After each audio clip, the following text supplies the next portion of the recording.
فاسألوا الذكر إن كنتم لا تعلمون۔ تو اے لوگو علم والوں سے پوچھو اگر تمہیں علم نہ ہو۔ مبارک مہینہ ہے، پوری دنیا میں 11ویں شریف منائی جا رہی ہے۔ کچھ 11ویں شریف کے حوالے سے بھی ہماری مسکنسیپشنز کچھ ہوتے ہیں، اس کو اگر دور فرما دیں کہ یہ کیوں منایا جاتا ہے اور اس کا بیسک کانسیپٹ کیا ہے۔ 11ویں شریف سرکار غوث پاک رضی اللہ تعالی عنہ کی یاد میں اور بطور خاص آپ کے ایصال ثواب کے لیے ہے۔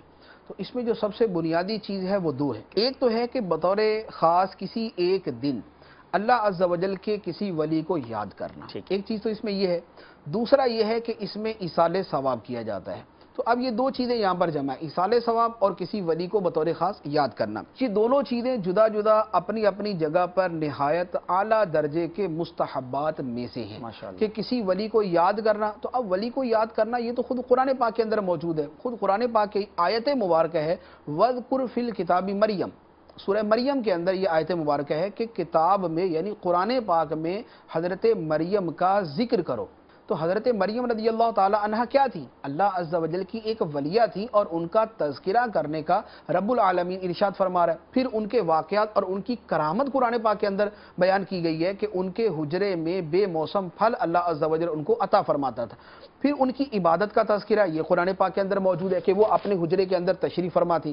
تو حضرت مریم رضی اللہ تعالی عنہ کے ذکر کرنے کا حکم دیا، پھر ان کے عبادت کا بیان فرمایا، وسجدی ورکعی، رکوع اور سجدہ اس دونوں کا بیان فرمایا، پھر ان کے فضائل بیان فرمایا کہ اللہ تعالیٰ نے انہیں جہان والوں پر چن لیا، ان کو منتخب کر لیا، پھر ان کی کرامت کا بیان کیا۔ یہ چار چیزیں قرآن پاک کے اندر موجود ہیں۔ تو ولی کی یاد اسی کا تو نام ہے کہ ہم ولی کو بحیثیت ولی یاد کرتے ہیں، اس کی عبادت و ریاضت کا تذکرہ کرتے ہیں، اس کے کشف و کرامات کا تذکرہ کرتے ہیں، اور ہم اس کے فضائل جو ہے وہ پڑھتے ہیں یا وہ اس کے فضائل سنتے ہیں۔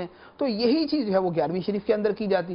اسی طرح قرآن پاک کے اندر سورہ نمل کے اندر حضرت آصف بن برخیہ، جو اصل آصف ہی ان کا نام ہے، ویسے آصف کہا جاتا ہے، تو ان کا تذکرہ اور ان کی کرامت جو ہے یہ قرآن پاک کے اندر موجود ہے۔ حضرت سلیمان علیہ السلام کے تذکرے کے ساتھ ان کا تذکرہ قرآن پاک میں موجود۔ پھر قرآن پاک کے اندر 15ویں پارے میں ایک پوری سورت اولیاء کرام کے بارے میں ہے جس کا نام سورہ کہف۔ سورہ کہف جو ہے یہ ان 7 یا ان 8 اولیاء کرام کا تذکرہ ہے کہ جن کا پورا واقعہ بالتفصیل اللہ عز و جل نے قرآن پاک میں بیان فرمایا، اور جس کو فرمایا کہ اصحاب کہف کا واقعہ ہماری عجیب نشانیوں میں سے ہے۔ پھر اس کے بعد ان کا پورا واقعہ بیان فرمایا، ان کا 309 سال تک سوئے رہنا غار کے اندر یہ بیان کیا۔